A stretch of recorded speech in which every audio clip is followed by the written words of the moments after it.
ناکەسکاریە خاکم بەسەر ڕۆیی بەبا عومرم خدا تۆ بمژێنە تا لەبەر قاپی کەسێک دەمرم بەزایع چوو لە مالا یعنیا وەختم هەموو یعنی دەبێ وەختێ لە بولوەقتێ بەخوازم تاتیا بمرم ئەجەل دەورم دەدا حازر بە وادەی دەور و تەسلیمە منی غەفڵەت زەدە هێشتا خەریکی مەسئلەی دەورم خەیاڵی پوچی دنیا و دەماغ و دڵمی پێچاوە قیامەت هەر مەگەر ڕۆژی قیامەت بێتەوە فکرم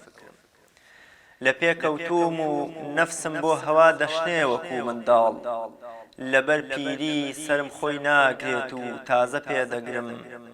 چییە سووچ و گوناهی بۆچی دەیکاتە جەزاخانە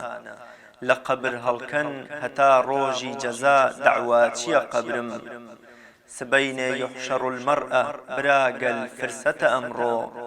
تەبەڕابن لە من با کەس نەبێ حەشری لەگەڵ حەشرم لە من نازانم ئیتر نەفسی بەدخوو چی دەوێ مەحوی لە من نازانم ئیتر نەفسی بەدخوو چی دەوێ مەحوی کە بەدکردار و بەدڕەفتار و بەدئەفکار و بەدتەورم مەگەر بەرمەوجی بەحری ڕەحمەتی خۆیم خا وەسفی سەتاری وەگەرنا زەحمەتە پابوونەوەم و ناممکینە سەترم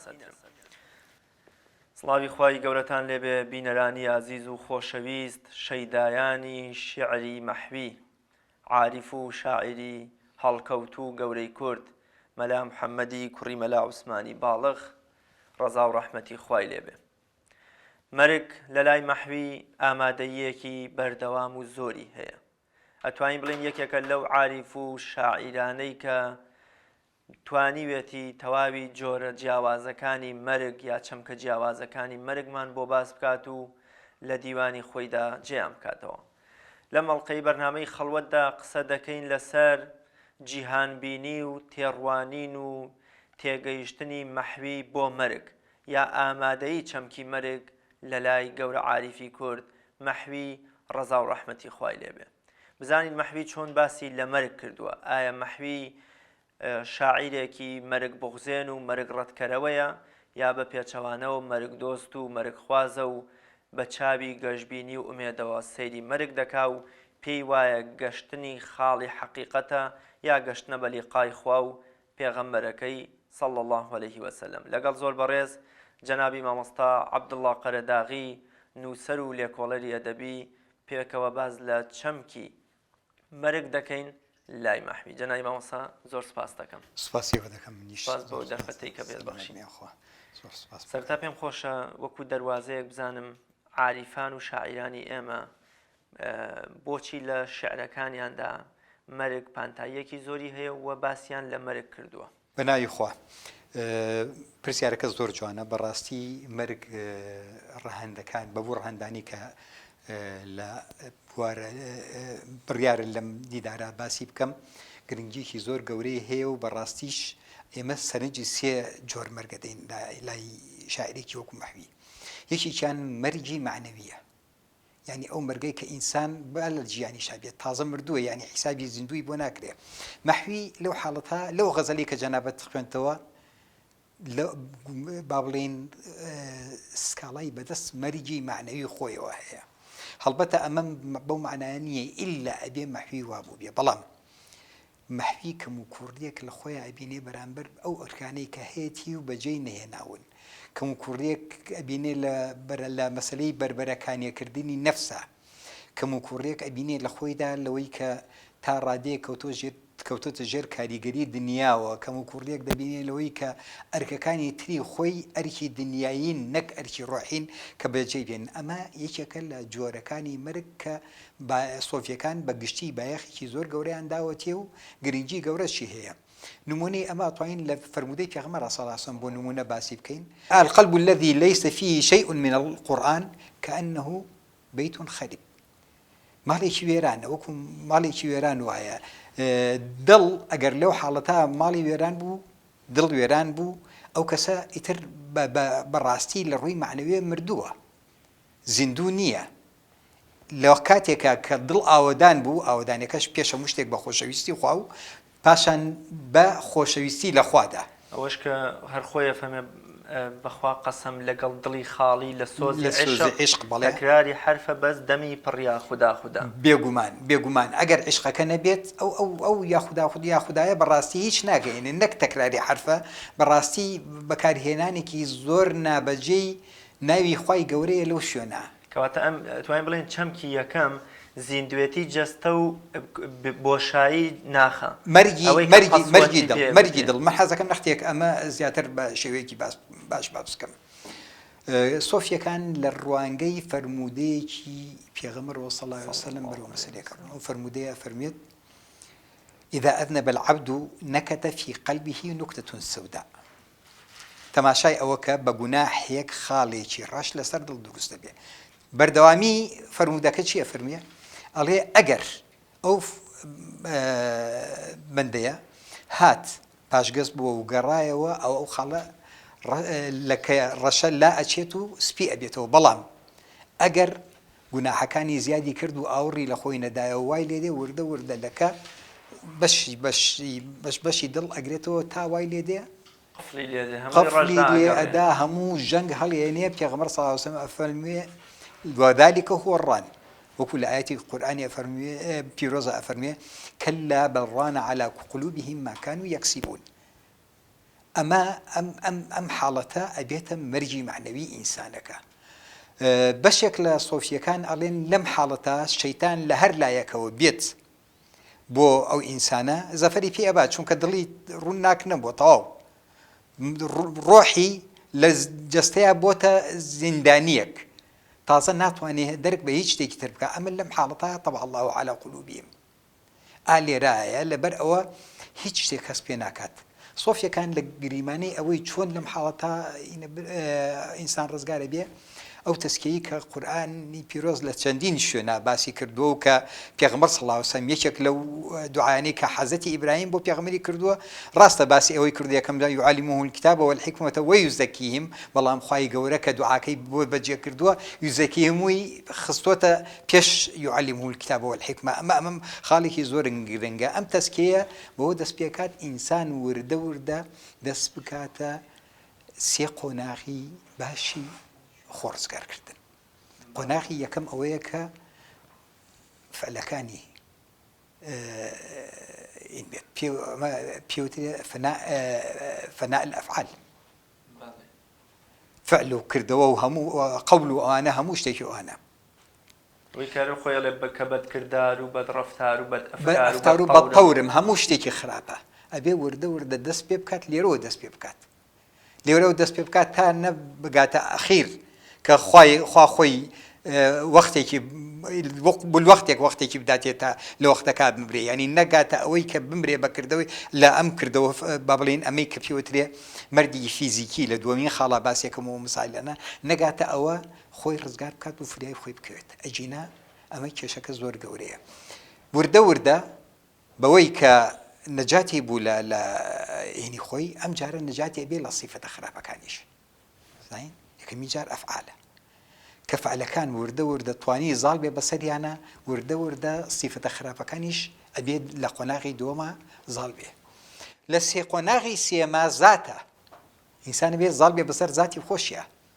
لەو حاڵەتایە کە پێوترێ فەنای تەواو ئەو فەنایە ڕێگە خۆشەکات بۆ شتێکی تر لە سۆفیگەریە بواری پێوترێ ڕێگە خۆشەکات بۆ ئەوەی کە بەرەو چی بڕوە البەقاء بالله یعنی خۆی نامێنێتەوە جا لەبەر ئەوە ئەمە یەکەمیان وەکو باسم کرد مەرجی ڕۆحیە مەرجی معنەویە دووەمیان مەرجی فیزیکیە کە باسم کرد لە دوابەی تا باسیەکات تا لە بەرقاپی کەسێ دەمرم ئەوە مەرجی ڕۆحیە بێن نەگاتە ئەوە ئینسان فریای خۆی بکەوێت چۆکە گەیشت ئەوە تەواو هیچ شتێکی تر نامێنێ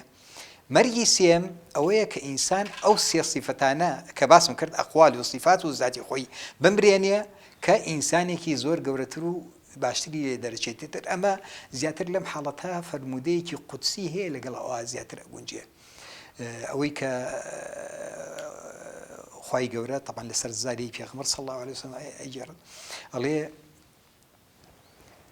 من عادى لي وليا فقد آذنته بالحرب دوایی معنای ویلایەت بە چی ڕوونەکاتەوە هەر هەمان فرموودا ئەڵێ وما تقرب إلي واتە ویلایەت نزیک بوونەوەیە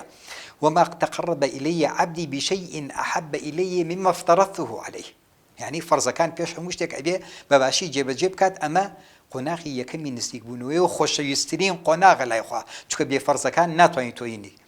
بەڵام لە قۆناغی دووەمە گرنگەکە لێرەیە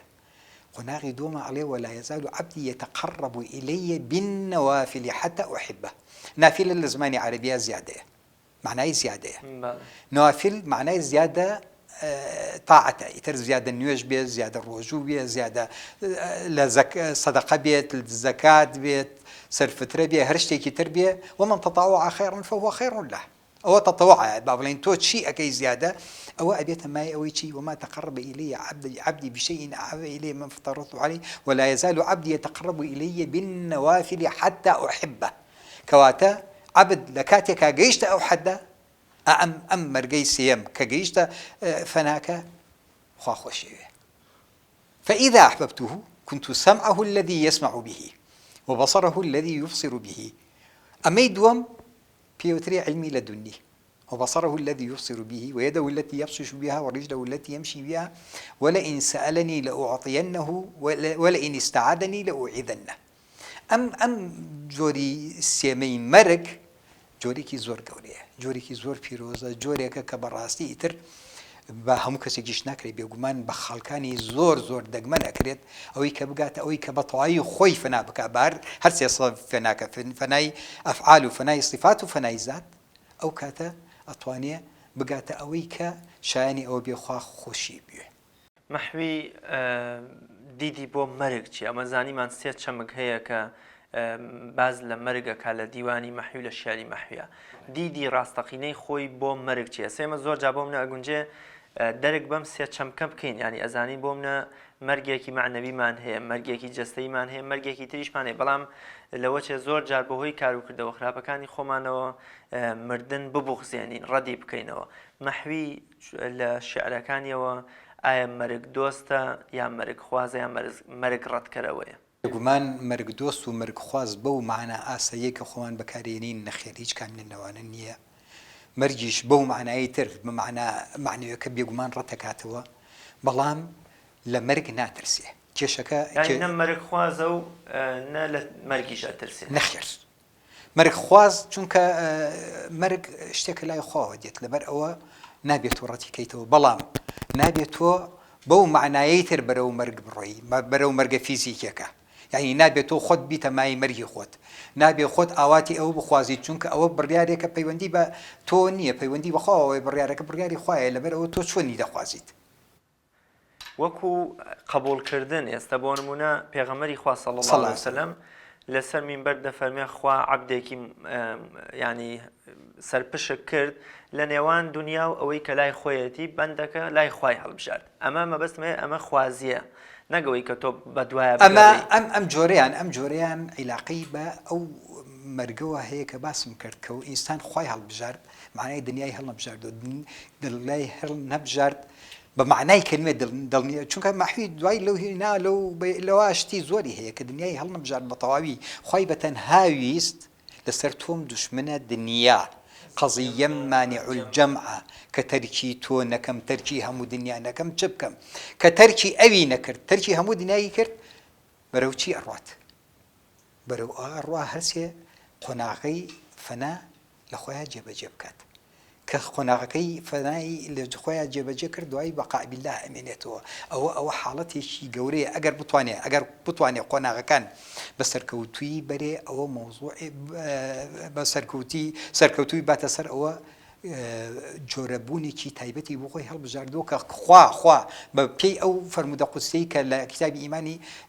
بوخاریە هاتووە خوا خۆی وعدی ئەوەدا کە خۆشی ئەوێ خۆی جەنابی مامۆستا ئیمامی عومەر کە لە حەجی کۆتاییە ئەگەڕێتەوە دەڵێ خوایە لەسەر گردۆڵکەیەک دوعاکە لێ خوایە شەهیدی شارەکەی پێغەمبەرم بەنسیب بکە هەوڵان ئەڵێن شارێکی ئارام و بێوەی و دوور لە دوژمنی وەکو مەدینە چۆن مەجالی شەهیدی بە ئیمامی عومەرەدا ئیمامی عەلیش لە کوفەیە ڕیشی سپی مبارەکی خۆی ئەگرێ ئەڵێ بەخوا قەسەم ئەم ڕیشە سپێم بە خوێنی ئەم سەرەم سوورە بێ ئەم نەفرەتیە چ شتێک ڕێی لێگرتووە بێ مەبەستمەوەی مەولەویش دەڵێ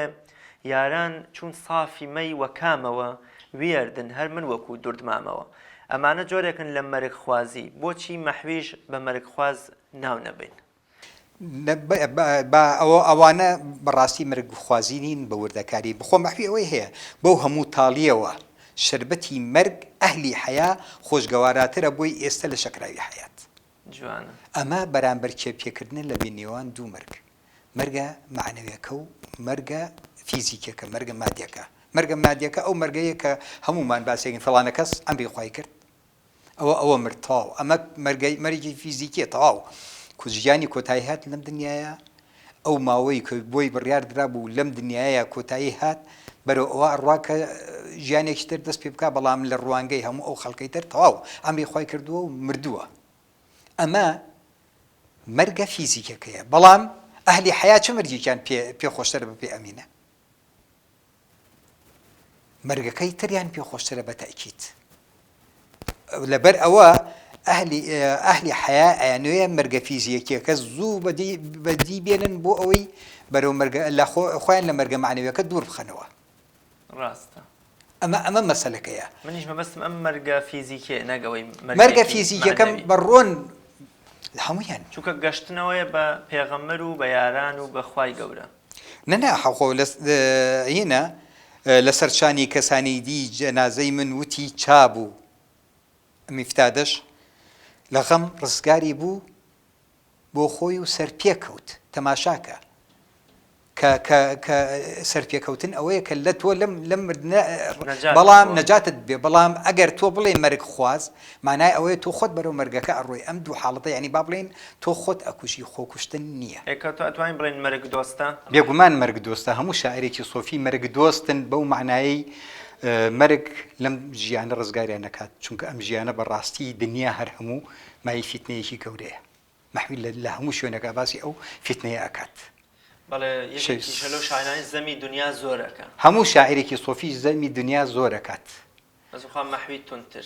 ناقەی ناکە بەڵام لە قورئانی شافێت هەڵێ ئینا جعلنا ما على الأرض زينة لها لنبلوهم أيهم أحسن عملا دنیاک هەر بواری ئەو تاقیکردنەوەیە تۆ باشترین کردەوەت ئەگەر لە هەموو ژیان تا باشترین کردەوە بێت ئەوانە تۆ بەردەوام فیتنەتە ئەهێنێتە بەردەم دنیا لە فەرمودەکەی پێغەمبەر صلی الله علیه وسلم هینی کردو پەنای گرتووە لە فیتنەکان لە شاراویان و ئاشکراشیان لەبەر ئەوە مەوزوعەکە زۆر بە ئاسانی ڕوونە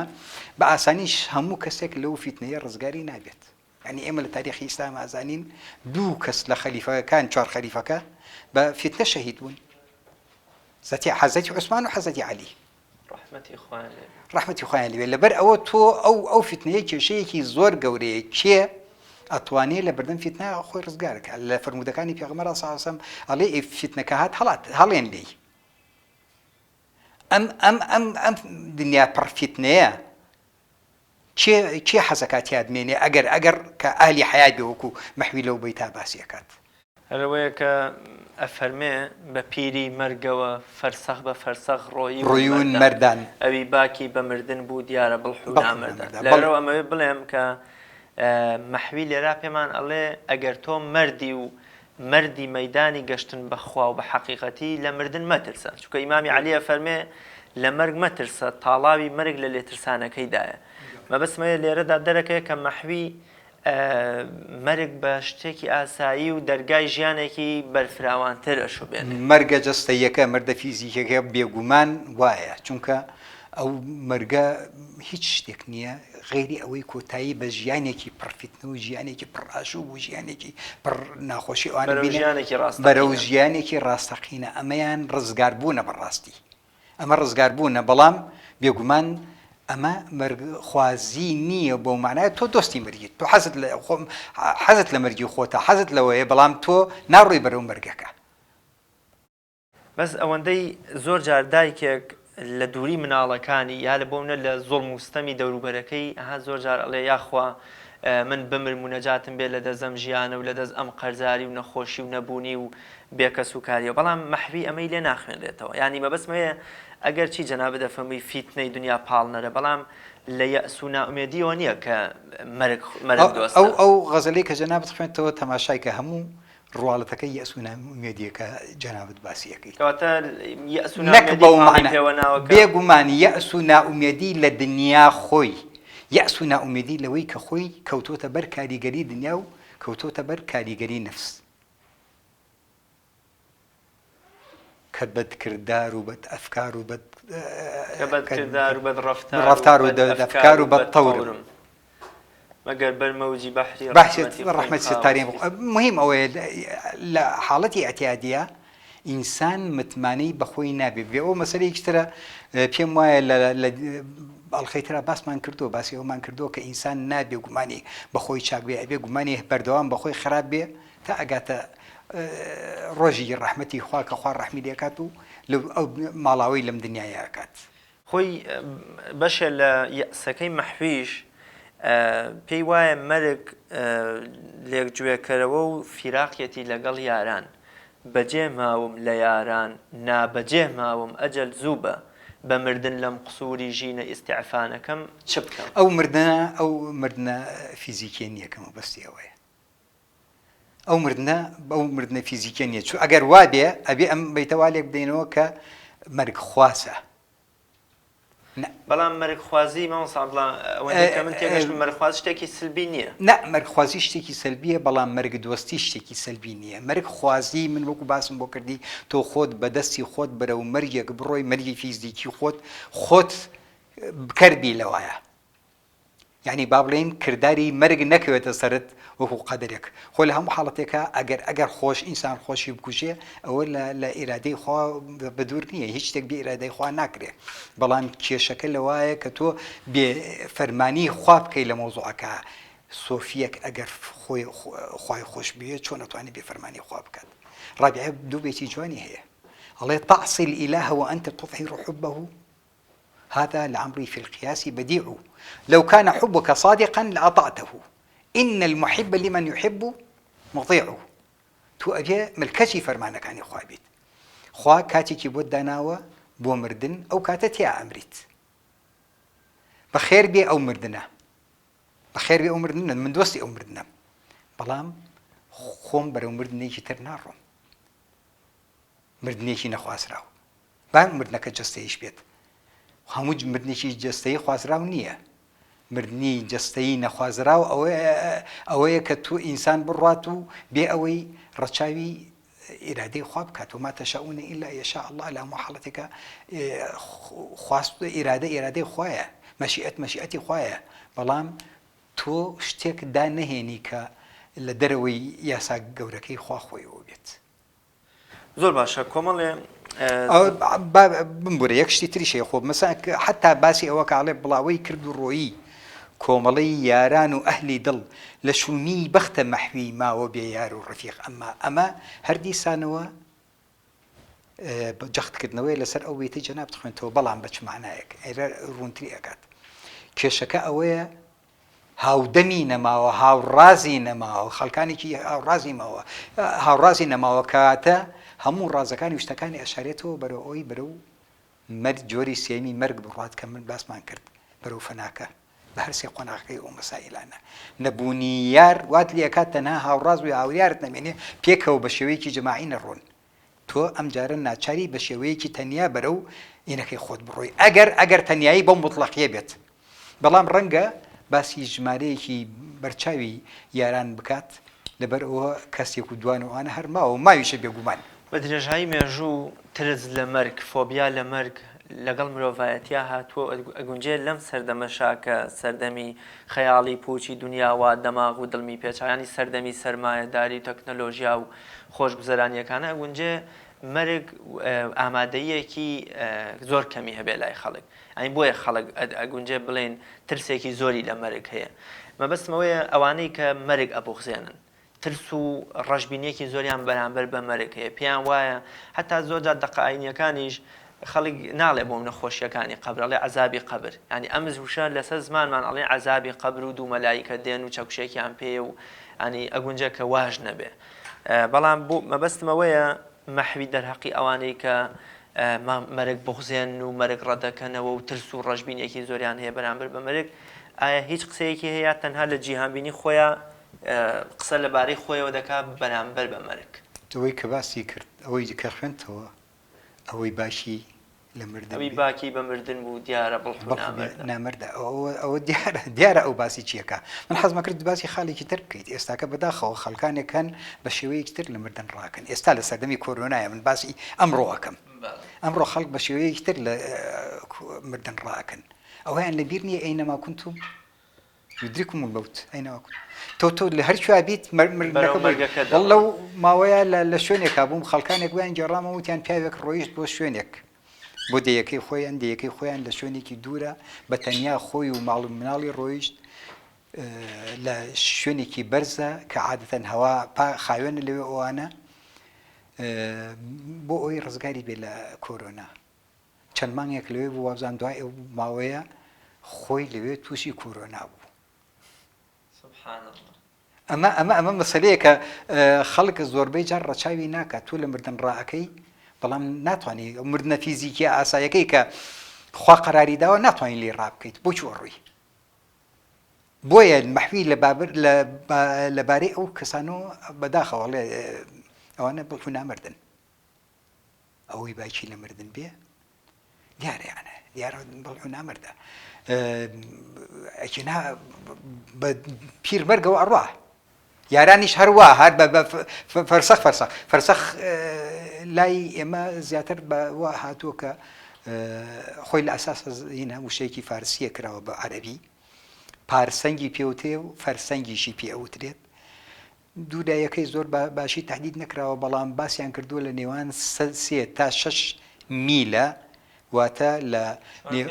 5 کیلۆمتر تا 12 کیلۆمتر و ئەوانەیە فقیش لەو حدودا دەستنیشانی کردو ئەوانە بۆ ئەو کەسەی کە مەسەن قەسر و جەمعی لەسەر واجبێ یا واجب نەبێ ئەو مەسائلانە جوازی خەسە جوان بەڵام بە هەر حاڵ ئەمانە ئەهلی دڵ فرسەخ بە فرسەخ خۆیان بە پیری مەرگەوە ڕۆیشتون یعنی مەرگ خوازن بە پیری مەرگەوە ڕۆیشتون مەرگ خوازن بەڵام مەرگ پەرست نین جنای مەمەسا مەرگ دۆستن مەرگ پەرست و مەرگ خواستین بەڵێ ببوورە فەرموو مەحوی شعرێکی هەیە لێرەدا کە ئەفەرمێ مردنێکی لەبەر ئەو قاپیەدا مەردانە بە خودا چاترە ئەمڕۆ لە گلاراوی حەیات لە شوێنێکی تریش هەر باسی ئەم بەرقاپیە دەکا کەسێ جێ هەڵتروشکانێکی لەو بەرقاپیە دەستکەوت بە عاری دێ بڵێن ئەو جێگە وەک تەختی سولەیمانە مەبەستمەوەیە مەحوی باسی ئەوە دەکا ئەوەی کە شەربەتی مەرگ ئەمڕۆ بینۆشێ باشتر لەوەی کە لە ژیانە بمێنێتەوە گلاراوی حەیات بڵێ مەحوی ئاماژە بۆکە مردنێک لەبەر قاپیەکەی پێغەمبەری خۆیە صلی الله علیه وسلم لە نێو بازنەی شریعەت و بەرنامەکەیە ئەگەر ئەمڕۆ بێ باشترە لە سەدان گلاراوی حەیات واتە ئەم سەر و ئەو سەرکردن ئەم مەقەڕ و ئەو مەقەڕکردن بێ بەرنامە و بێ ئامانج و بێ مەبدە سوورانەوە ئەم مردنە پێم خۆشە لەبارەی ئەم مەرگەوە قسە بکەین کە مەرگی ئەمڕۆی نەبوونی و قەرزاری و کرێچێتی و بێ پشت و پەنایی لە ناو بازنەی پێغەمبەرا صلی الله علیه وسلم لە ناو بەرنامەکەیە باشترە لەوەی کە تۆ لە ناو خۆشگوزەرانی و ئاڵواڵەیەکانی دنیای بسوڕیتەوە سەرنجامیش هەر مەرگ یەخە دەگرێ و ئەبێ بە گلاراوە بمری و بەرەو ساحەی حەشر و قیامەت بچین بێگومان ئەو مەوزوع مەسەلەی خۆشەویستی پێغەمبەر صلی الله علیه وسلم لە تەسەووفە یەکەمی لە لووتکایە بەڵێ لە لووتکایە لە قورئانیش ئەو مەوزوع بۆ شێوەیە دیارە قل إن كنتم تحبون الله فاتبعوني يحببكم الله قل إن كان آباؤكم وأبناؤكم وإخوانكم وأزواجكم وعشيرتكم وأموال اقترفتموها وتجارة تخشون كسادها ومساكن ترضونها أحب إليكم من الله ورسوله يعني مباشرة دوای خۆشەویستی خوا خۆشەویستی پێغەمبەر دێت یەکەمین قۆناغە لە خۆشەویستی کە ئەوەی پێوتری الحب في الله کە ئینسان خۆشویست بە ضرورەت یەکەمین قۆناغی ئەوەیە کە واجبە خۆی پێغەمبەری خۆش بێ لەبەر ئەو مۆزوعە هاڵاتنی تیا نییە بێگومان مردن لەبەر ئەو قاپیە بەڵام مردنێک کە خوا مردانە بێ بڵێ ئەو بێگومان نەکتن لە گلاراوی حەیات باشترە لە هەموو شتێکی تر باشترە یان یەکێکی لە شتە خۆشانەی ئەیجێڕنەوە ئەڵێن جا لەبەر خاپی پێغەمبەر بێ لە شوێنێکی تری پیرۆزی وەکو ئەو مەسەلەیە بێ ئەڵێن ژنێکی پاکستانی یا هەندی بە هەموو ژیانی توانی پارەی ئەوە کۆکاتەوە لە وڵاتەکەی خۆی بگاتە مەکە بەس کە گەیشتە مەکە ڕۆیشت گەیشتە بەرامبەر کەعبە و کەعبەی بینی سوزدەیەکی شوکری برد و لەو سوزدەیە مرد ئەمە چ مردنیەکە مردنێکی مردانەیە مردنێکی مردانەیە ئەوە بە معنای کەلیمە مردنێکی مردانەیە مردنیەکە هەموو کەسێکیش نابێتە نەسیبی موانیش ئاواتی پێخوات بەڵێ ئەمە مردنێکە لە دەرەنجامی خۆشەویستی ڕاستەقینی خوا دێ هەم خۆشەویستی عەبدەکە بۆ خوا هەم خوش عەبدەکەی خۆشویست وایژێنا ئەو مردنەی بە قسمەت ناکات ئەمە ئەو مردنەیە کە مەحفی باسی لێوەکات بێگومان ئەمە مردنێکی پیاوانەیە بە معنای کەلیمە مردنێکی مردانەیە بە معنای کەلیمە ئەم نەوع مردنە جەستەییە سۆفی قەت لێی ناترسێت دۆستی ئەم نەوع مردنەیە قەت لێی هەڵنایە بەرەو ئەو مردنەش ئەڕوات بە ڕۆیون مردان فرسەخ بە فرسەخ بەرەو بڵێن بە پیری ئەو مردنەوە ڕۆیشتون لەبەرەوە ئەمەیان مەوزوعێکی ترە بەڵام مردنەکەی تر ینی جاری وایە ئینسان لە مردنە معنویەکە بە هەزار کو لە مەرجی ئەژی ژیانەکەی پێخۆشە هێشتا لە مردن ڕائەکات ئەو حاڵەتە نەبوونی دڵە ئەو حاڵەتە کوێرایی دڵە ئەو حاڵەتە با بڵین کاولبوونی دڵە بەو معنایی کە ئیتر دڵ بەڕاستی هی ئەوە نییە ئینسان ڕێزی بۆی هەبێت زۆر ڕاستە جەناب مامۆستا شێخ حەسەنی بەسری ڕەزا و ڕەحمەتی خوای لێبێت لەبارەی مەرگەوە دەفەرمێ هیچ گومانێکم نەبینیوە هێندەی مردن پڕ بێ لە حەقیقەت و هیچ حەقیقەتێکیشم نەدیوە هێندەی مردن پڕ بێ لە گومان و نادیاری شاراوەی ینی زۆر جار ئەو دیوی مەرگ زۆر کەمی لەبارەوە وتراوە بەڵام سەیرەکەی بە هەزارە لاپەڕی لەسەر نووسراوە وەکو زۆر جار مامۆستا شێخ محەممەد بەرزنجی بە ڕەحمەت دەیفەرموو خوا لە قورئانە فەرمێ وەیەسئەلونەکە عەنی الڕوح قل الروح من ئەمری ڕەبی تەنها شتێکی کەم پێغەم خوا وما ئوتیتم من العلم إلا قليلا جا مەبەستمەوەیە مەرگیش خەڵکێکی زۆر هیچمان لەبارەوە نایزانین هیچ لەمان لەبارەوە نەبیستۆ بەڵام بە هەزارەها لاپەڕی لەسەر نووسراوە مەحوی لێرەدا شتێکی فەلسەفی قوڵ لەبارەی مەرگەوە دەڵێ لەکێ یا ڕەب خەبەر پرسی بکەم من کە هەرکەس بۆ خەبەر چوو بێ خەبەر کەوت ینی کەسێ ڕۆشت بێ بزانێ مەرگ چییە خۆی بێخەبەر کەوت و لە قەبرامایەوە و هیچمان لەبارەوە نازانێت من پێم وایە من پێم خۆشە لەم دیدە دەست خۆش بێ بابەتێکی زۆر گرنگت وروژان بەڵام من پێم وایە مەحوی لێرە باسی ئەو مەرگە ناکات باسی مەرگەکەی ترەکا کە بەرەو فەنا منیش مەرگی جەستەی ئەڵێم نە ئەم باسی مەرگی جەستەی ناکات باسی مەرگی فەنا ئەکات کە چونکە کە ڕۆیشت باسی ئەو مەرگە دەکە مەرگێک لە مەرگەکان بەڵێ باس ئێستا لێرە بە گشتی باز لە مەرگەکەین بەڵێ وایە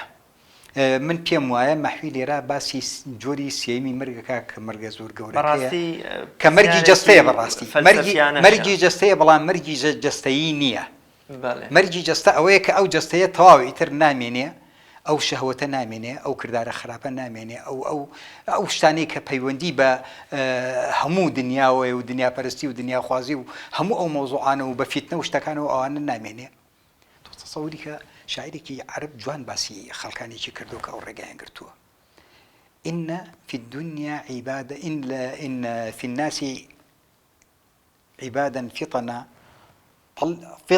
فطنة لفطنة وهاتوا طلقوا الدنيا وخافوا الفتنة توصيلك طلقوا الدنيا وخافوا الفتنة سرچاوي هم فتكان دنيايا چی الدنیا ژنێکە هەر شەوەی سک پڕ بەسەد فیتنە سبەینێ زوو بە خوێنی جەرگی ئەهلی دڵ دەکات بێزوو بەڵێ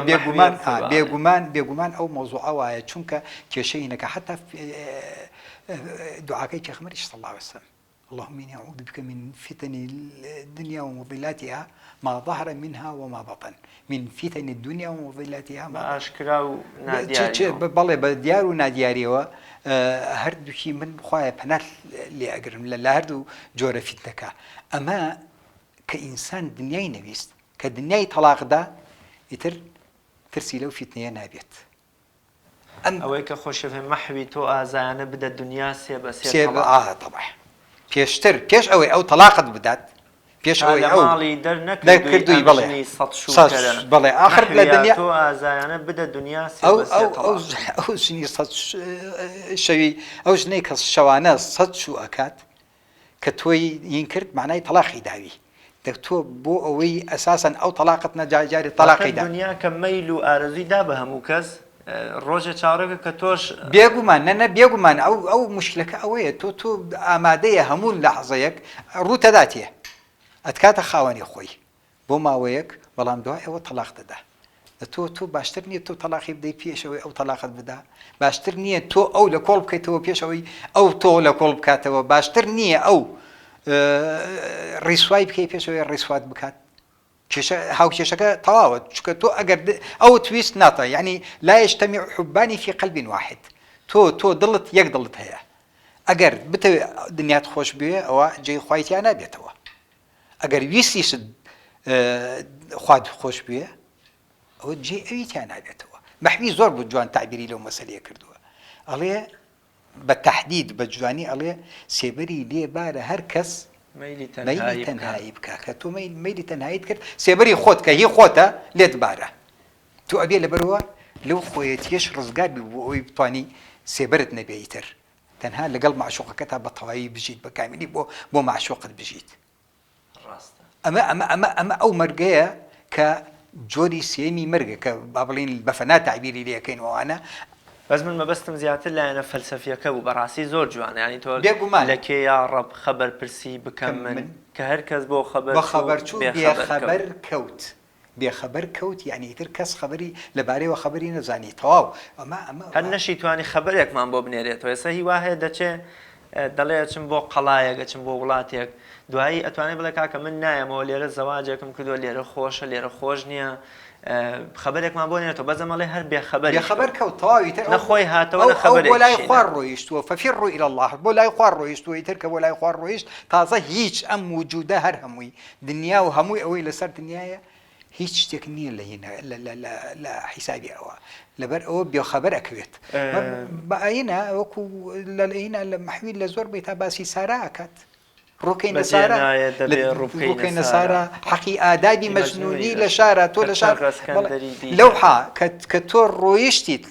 لە شار دەرکەوتی تازە بێخەبەرەکەوی مامۆستا باسی دنیامان کرد بۆی تێپەڕ نەوین بەسەریان